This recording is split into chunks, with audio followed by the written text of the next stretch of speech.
Hi everyone. I feel a little bit like I'm on the next Food Network star, and if you watch it, they do the camera challenges. So I miss not being able to see you and your faces, but I definitely congratulate you on the success you've had in being funded.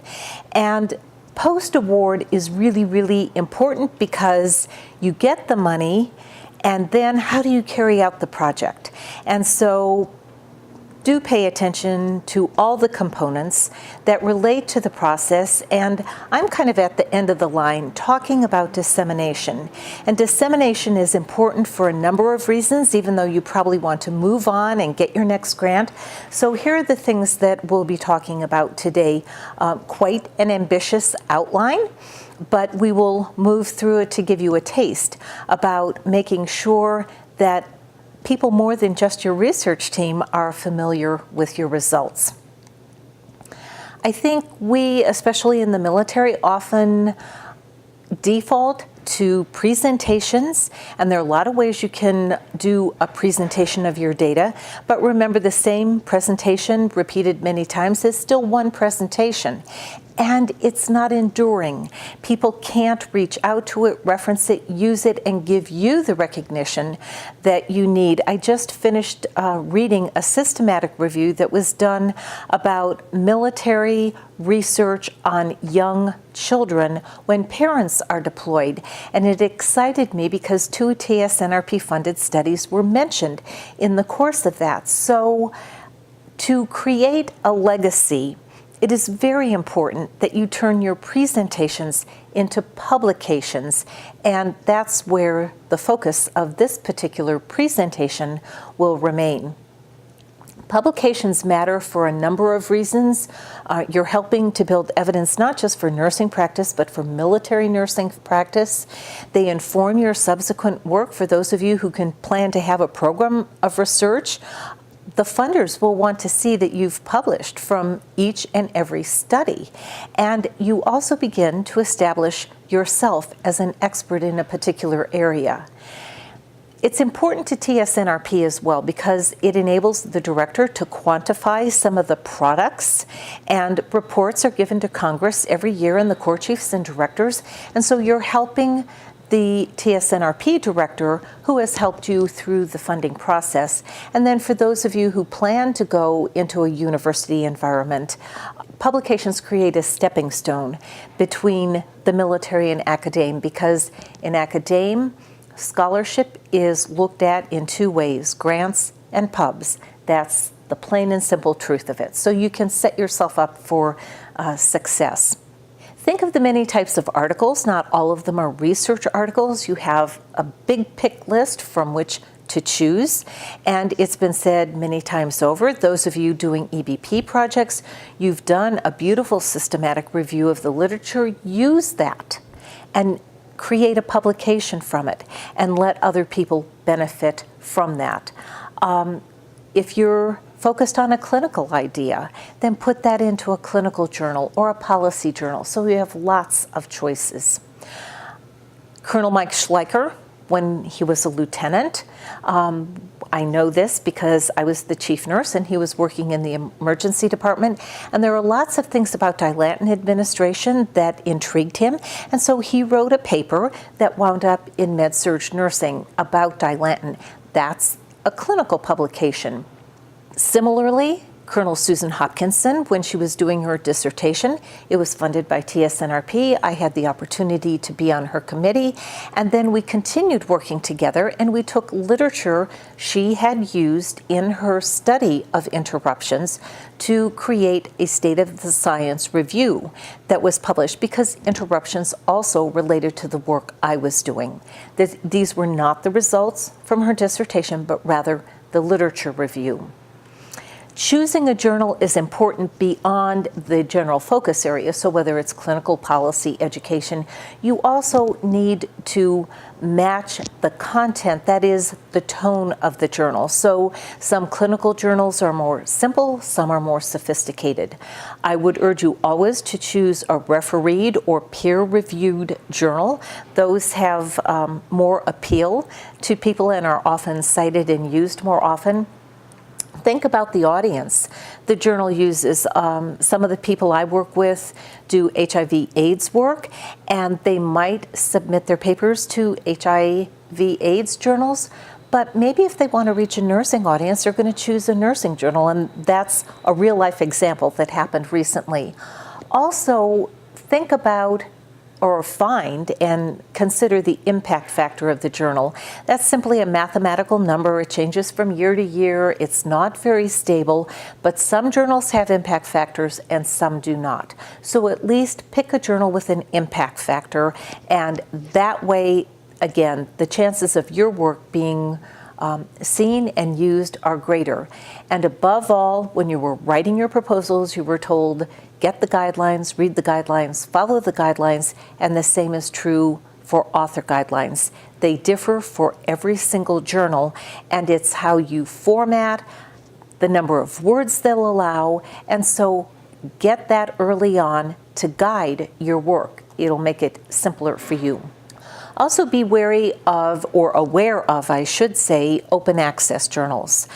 Some are very, very good. Do not be afraid of them, although they charge a fee, a considerable fee, sometimes in the neighborhood of $3,000, because people aren't paying for the journal. It's open to the public. Other journals where they are purchased by individuals or institutions, there isn't that publishing fee. Be cautious though, because there are some predatory journals out there, and you can go to your librarian and he or she can help you determine the journal integrity of those open access journals that are solid and good and reputable, and those that are predatory. You might be thinking about, well, should I write this by myself or should I write with a team? And there are pluses and minuses on each side.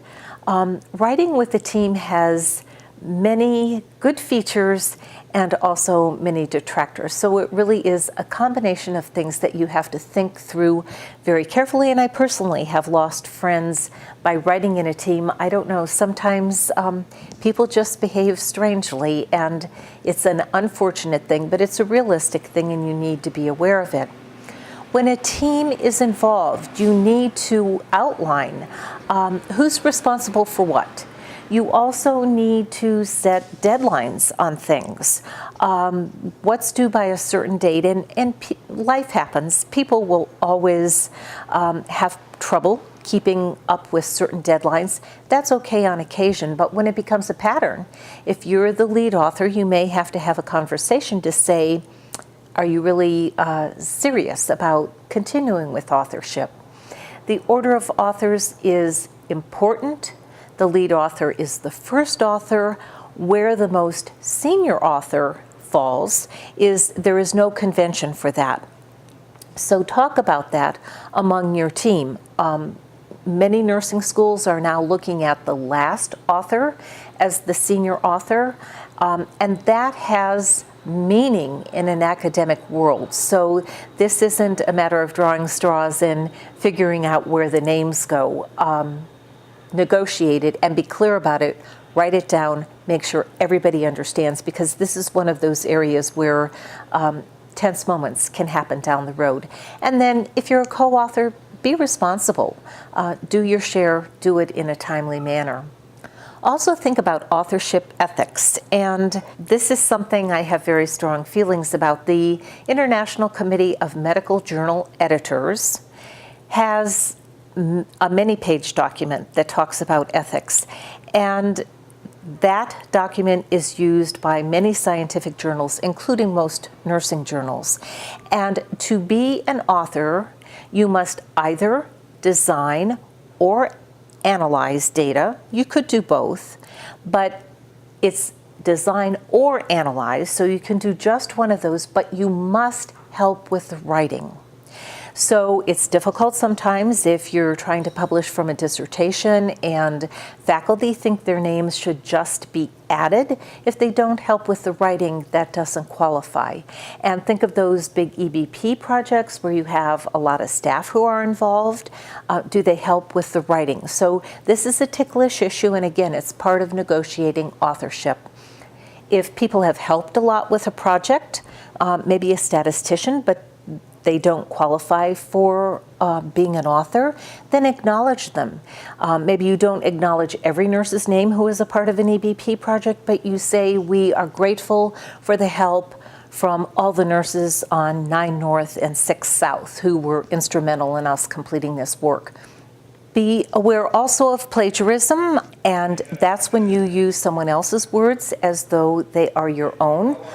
The way around that is, if it's a direct quote, put quotation marks around it and reference it in the page number. And if you're paraphrasing, then just cite the original source. You can also self-plagiarize in cases where you've written something before and you rewrite using the same words. So just be cautious of that and don't fall into that trap.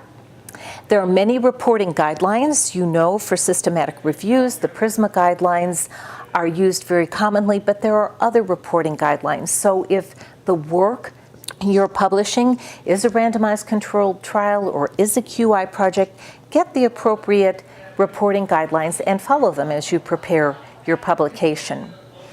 I also urge you to begin your work by saying the purpose of this article is. And make sure, if you're writing with a team, that everybody's clear on the purpose, because usually there are multiple reports from every project that you do, and you want to be clear about the purpose for this particular article. I think sometimes new authors have a difficult time wanting to put everything from soup to nuts into a single article, and that's just too much. So have a single message that you want to convey and do it well, and make sure everyone is aware of the purpose of this article, and make sure you stay on point about that purpose. And get the words down. Just begin by writing. Stream of consciousness. Don't worry at this point about all the particulars that will become important later on, but just begin to get thoughts on paper that relate to the purpose of your article and the particular section you might be writing. I don't know that people have talked about Feng Shui in regard to writing, but I think of it in that way because it's a way to invoke your muse. For me, anyway, things like where I write, the time of day I write, the tools I like to use at particular points in time, even what I'm wearing make a difference in how freely the thoughts flow. I cannot write when I'm in business attire. I need to be in my casual, comfortable clothes. And above all, in the day and age of constant email barrage, minimize distractions. And the distraction could be a jackhammer outside your window, it could be the flood of email, or it could be children crying, or people in your work environment who are in the hall laughing, having a good time, and you need to stay focused on your writing, not going out to see what the fun is all about. I strongly urge you, and there's actually literature about this, make writing appointments, and this calendar is not a particularly good example because the best writing habits are when they happen 5 days a week for somewhere between 20 minutes, 30 minutes, maybe up to 90. It's hard to find an hour and a half at any one point in time. I work with a lot of people to help them with their writing, and they say, I need a minimum of 4 hours. And I just think that's not very realistic. But if your best time of writing is in the morning, then get up and the first thing that you do while you're enjoying your cup of coffee, you put in your 20-minute writing session. And if you do that on a regular basis, you'll be amazed at the progress that you make. Also remember that there are 4 C's that are the goals for writing: to be clear, concise, coherent, and think about the word count. Clarity means having a clear message for the reader. And oftentimes we'll say, this is perfectly clear, but the person who reads it is not as clear as we are. So it has to be clear for the reader. Concise means cut all those extra words out, and you do that after the fact. That's kind of one of the final run-throughs that you do. Coherence has to do with the order in which material is presented so that it's logical and you make a good argument. And then count goes back to those author guidelines that you got way at the beginning, and journals always have a limit. So it's either a word limit or a page limit, and you may choose a journal because you say, gosh, I'd prefer journal A, but I cannot write only 3,000 words on this. I need more pages. So then you choose journal B. But by knowing the word limits, you will continue to refine your publication to meet those. Also think about your audience. Even if you're writing for military medicine, the people will not, from all the services, don't understand all the jargon and acronyms for the other services. So just like you needed to write your proposal free from unexplained acronyms, do the same in your articles. Explain the terms, even if it's not a military term, explain how you're using particular language so it's clear to your audience. Again, for references, avoid plagiarism, so reference material that you're using from other people. And when you use references, use them accurately, both in regard to making sure the citation is clear, that is the volume, the page numbers, and so forth, but also how you portray other people's work. Sometimes it happens that people will cite an authority and say, Jennings said thus and such, and Jennings becomes one of the reviewers for your paper, and Jennings says, I never said that in that particular paper. So it's important that you understand others' work and paraphrase it and cite it accurately. And keep writing. Keep those daily appointments so that you continue to make progress on your paper. Before you send the paper to the journal, seek feedback and revise. And a lot of new writers aren't familiar with this. Don't go to your best buddy who's going to say, sure, this is wonderful. Rather, go to a couple colleagues who have published, who have some experience behind them, who will share tough love with you. And none of us like critique. We all think we've done a good job, but be prepared. You're going to have to redo it a bit, make it better. So listen and revise it because that improves your chance of success. Many of you are probably familiar with Atul Gawande. He writes regularly for the New Yorker. He's a Harvard-trained surgeon and he works at Harvard and he's written books. And his first article that was published in the New Yorker, he rewrote it 7 times. So you see he achieved success, but he also persevered. And it's my personal opinion that we live in a day where apps are the norm and technology gives us great speed, and we really do have a need for speed, and good writing is the result of clear and thoughtful thinking, and speed and good writing don't always coexist. When you're writing, be sure you know what the rules are about clearance through public affairs offices. If you have TSNRP funding, there is a disclaimer. Make sure you include it. Just go to the TSNRP website. The verbiage is there. Don't get creative. Just use it as it's written. It's the way USIS and other authorizing entities want it to be. And acknowledgments, acknowledge the funders. TSNRP, and if maybe there were some other people who contributed, always acknowledge the funders. Submitting your manuscript is a process. Usually nowadays the submissions are electronic. Early on you can set up an account and it will help you know the parameters needed by the journal. First-time submitters often are surprised. It takes some time typically. It's not hard, but you don't always upload your whole document together. You may separate the title page from the main body of the text, the figures and the tables and so forth. So follow the directions. Some journals want highlights, keywords. You may not have picked that up in the author guidelines, but they won't allow you to actually press the submit button until all of those blanks, so to speak, have been filled in. The review process then, very quickly and briefly, your paper goes either to the publisher or directly to the editor. The editor will select reviewers, and the reviewers are either content experts, methods experts, EBP experts. They have some skill related to your publication. The reviewers will do a review or critique your work. Those critiques go back to the editor, and the editor will send them to the first author. The best form is for the first author to look at the reviews, but send it out to the team, and along with the reviews there will be a decision. And the types of decisions go from reject to accept. And it is extraordinarily rare that you will get an accept. If you get a reject, have your pity party, get over it, and find another journal and you will get the reviewer critiques. Use those to improve what you did. Often people get revise and resubmit, and some people don't understand what that means. So reviewers will show you things they don't like about your article, but they like your article enough that they want you to use the things that need improvement and then send it back to them.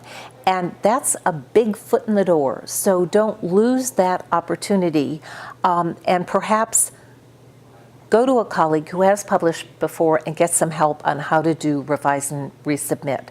So this is a very good news decision. And some journals have deadlines. They'll say, we want to see your revision within 90 days or 4 weeks or something. Please be mindful of those. Meet the deadlines. And if something big comes up and you can't, contact the editor. Let them know you are still interested in doing this, but life happens and you need an extra couple weeks. They'll negotiate with you. But don't leave them in the dark.